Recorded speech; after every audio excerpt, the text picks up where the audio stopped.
Hello, welcome everybody. I'm 5th District Supervisor Joe Baca Jr. here with our Community Spotlight. And today is really, really exciting because I'm excited to interview our talent that's here today. One of our local kids, his name is Kenny Clark, 11 years in the NFL, 9 years with the Green Bay Packers, 2 years now in his second year with the Dallas Cowboys, 3-time Pro Bowler, and many, many achievements throughout his career. Kenny, how you doing today? I'm doing good. I appreciate you having me up here. Oh, it's really a blessing to have someone with your talent and your experience and you being a local product.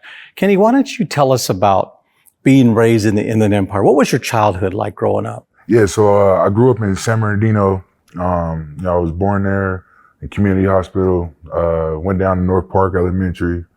And then when I got to middle school, kind of like traveled around. I went down to Shannon Hills in San Bernardino. I went to JU Middle School, and then Cobb. I finished off in Cobb, and that's when I moved to Rialto, and then ended up going to Carter in high school, and yeah, the rest is history. That's great. So you said you went to North Park Elementary? Yeah, North Park Elementary. So one of the things I remember early on is when there was an incident at North Park Elementary. And I know you were engaged. Why was that important for you to give back at North Park when that incident happened? Yeah, it was huge for me. Just, I walked a lot of those halls, that those kids, walk through, and, I just know what it's like to just be a kid out here, and, it's just huge. It's just huge for me, huge for my family to be able to give back, and, just show that somebody cares about them, and somebody's thinking about them. I think, a lot of the time nowadays, you don't really have, that support system or whatever the case may be, and guys that, that really truly, care about those people. So, it's just important for me to just give back. Oh, that's great that you gave back, especially when a major tragedy happened in our community. So tell us about your football journey, when did you start playing football? I started playing football when I was 9 years old. My dad was the first one that introduced me to football. I played for it was the San Bernardino Bears at the time. Then they transferred over to the Hawks. My first, how I got introduced was I watched the 2000 Super Bowl. I was a Raven fan growing up, and the 2000 Super Bowl and Ray Lewis, and seeing, that was one of my favorite players growing up. Just seeing those guys, how they play defense, the style, the intensity, the leadership, and how he played. That just brought brought the light out for me, and brought that fire out. And I was begging my dad to get out on that field. That's great. Well, it sounds like it came from the heart. It was passion, something you were willing to do. It's not something that your dad, he didn't have to drag you out and beg you to go out and practice and be out there, did he? No. It was a thing that I loved to do. I was a bigger kid, growing up, so I was playing in the Pop Warner leagues, and at the time, you had the weight limit and all those restrictions. So I played like 2 or 3 years, and then from that point on, when I moved to Rialto, I went to when I was going to JU, we used to just play football on the street, just find different parks, or literally in the street, and just find different ways to play football. We did that for a couple years, and then it was a league that had came out, later on in middle school, and I was able to start playing in that league. And they had an unlimited weight. I was big enough to play, so I was like, yeah, I want to go back out there and put some pads on. That's great that you enjoyed and you have a passion for the game. Now, you moved from San Bernardino to Rialto. You go to Carter High School. And it's my understanding when you were at Carter, you were not only a great football player, but great wrestler. How did you manage between wrestling and football? Yeah, I started. I didn't want to wrestle at first. It was crazy. Like I should have wrestled all 4 of my years.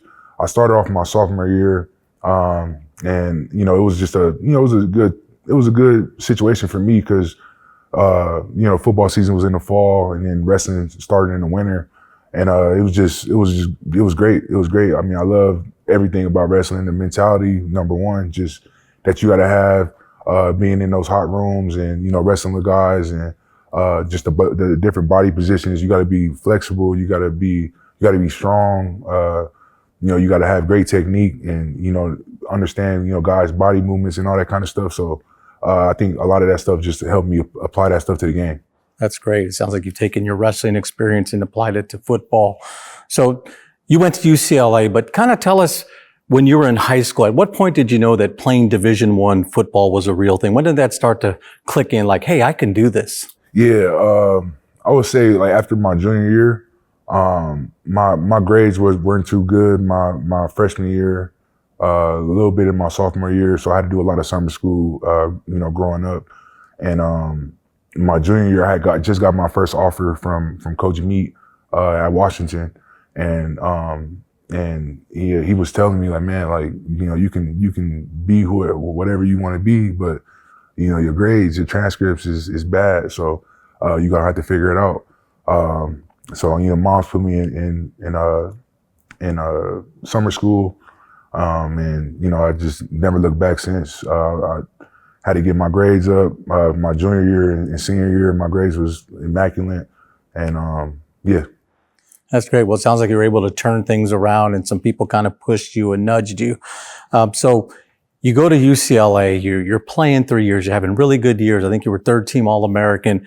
At what point did you know that, hey, I got a chance to play in the league? When did that start to become a reality for you? So my freshman year, I didn't start till like the sixth game. I had a lot of great coaches along the way, Coach Mora and Coach Angus McClure. That was my defensive line coach in college.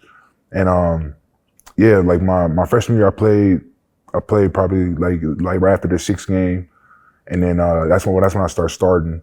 And then my sophomore year, I remember my first like 2 games, I went crazy in the games. I had multiple tackles, I had a sack, and I started getting more exposure, and guys started telling me more, I can make it to the league and all that kind of stuff.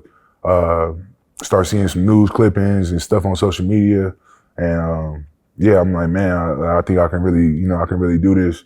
That whole sophomore season was huge. I had a really good year, and then my junior year, I just came into my own. No, that's great. And then you get drafted by the Green Bay Packers. You have 9 years with the Packers. You got traded to Dallas. It was your first year in Dallas. Now you're going into your second year in Dallas. But throughout that journey, one of the things that was interesting to me is that I've gotten to meet you a few times over the years, is you've been nominated twice for the Walter Payton Award, and that's for those that do charitable work in the community. And I want to talk about that. Why is that so important for you to do these camps and give scholarships and come back in the community every year? Because I know you give a scholarship at Carter High School. Why is that so important to you? It's huge. It's huge. Like I said earlier, I walk through a lot of these halls that these kids walk through, the streets and everything, and just to show that that somebody cares and loves them, number one, and then 2 is just my family. My mom. I watch my mom just give all her life, and I just think that was just really just ingrained in us, and I just love giving back. I love putting a smile on those kids' faces. A lot of the time we in season, we got our own stuff going on. So when we do come back, and the kids they see you for the first time, or they get to meet you, it's just like, man, they meeting their hero or their superstar, and I just love that feeling, that the kids get, seeing that smile, see how they face lights up and stuff like that. That always just brings joy to my heart. No, I think that's great. And, you've made, millions of dollars. You've had a lot of success, and you still take the time to come back to our community and do these camps. What do you think keeps you humble? How do you stay so humble? Just everything I've been through, and really just living life, and just being in the NFL, you can't really take nothing for granted. It's always somebody that's trying to take your spot. It's one of those things. It's like, if you don't use it, you lose it. And I try to every day. I try to just lean on my work. Lean on who I am as a person, and try to just stay true to that. Cause that's really what that got me there. And, if I ever lose sight of that, what got me there and the work that I put in, then I'm losing myself. So I just try to just do a good job of just staying true to myself. That's great. And one of the things that I appreciate about you is you've defied the odds. You're from Rialto, from the Inland Empire. You've been in the league. This is going into your 11th year. The average lifespan of NFL players about 3.5 years. What has been part of your longevity and success? How have you been able to stay healthy over all these years? I put that in just my mentality, my play style. I try to do things the right way, play with the right technique. That's number one. And then two is just, how I treat my body. I treat my body truly like a business, and just really understanding that, this is the money maker. If my body isn't right, or if I'm not healthy, it's not good for the team. It's not good for myself. And, I spend a lot of money on my body. I take a lot of time doing treatment during the off season. I'm getting treatment probably 4 times a week, body work 4 times a week. I do a lot of dry needling, massages, cupping, everything you can really think of. So, I'm big on just, taking care of your body. I go down to Panama every year. I've been doing that the last 4 years now, getting stem cells, and that's been really helping me just, helping me in my career, and that stuff's been great. So, really just all those things. Yeah, I think that's important. You bring up a good point, because a lot of times people think it's easy. You're on TV, you get drafted, but it's all the work you do behind the scenes. It's the preparation, your commitment, taking care of your body, staying out of trouble, all those things which, sometimes people's careers get derailed, and we're glad that you've been able to do that. Any personal goals you have as you continue to play in the NFL? Really just, just me being the best that I can be. I think when I'm playing, my best, I'm definitely one of the best in the league. And, just playing with that play style, I think I'm one of the best, technicians in the game. I love just the insides and outs, all the details in the game. I'm big on formations. I'm big on terminology. I'm big on all that stuff. So, just being a student, first, and just playing with that mentality and dominating. Yeah, that's great, because I know you're top 50, I think, in active sacks. You've got over 500 tackles. I think those are great numbers, but it sounds like you do your homework, your due diligence, and you really study the game. So, Kenny, tell us about, not trying to rush you out, but what's life look like for Kenny after football? What's that life look like? Man, football. I'm sticking to that. I tell all my young guys all the time, football is a $1 billion business. You know what I'm saying? And I'm a professional at it. I know all the ins and outs of it. And after football, I'm teaching. I'm teaching. I'm a student of the game. I love talking about the game. I love coaching guys up. I love teaching the game and helping guys just learn little things about the game. I love when young guys come up and ask me questions. I just know that that brings the most out of me, is something that I'm passionate about and I love. And so I'm gonna stick to playing. Stick to football, whatever the case may be, whether it's helping the kids learn.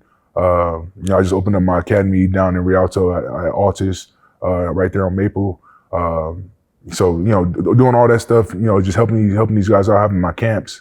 So I'm gonna be sticking to football. No, you've done a great job at the Altus Center. It pretty much went from tumbleweeds to touchdowns. Seen it grow up.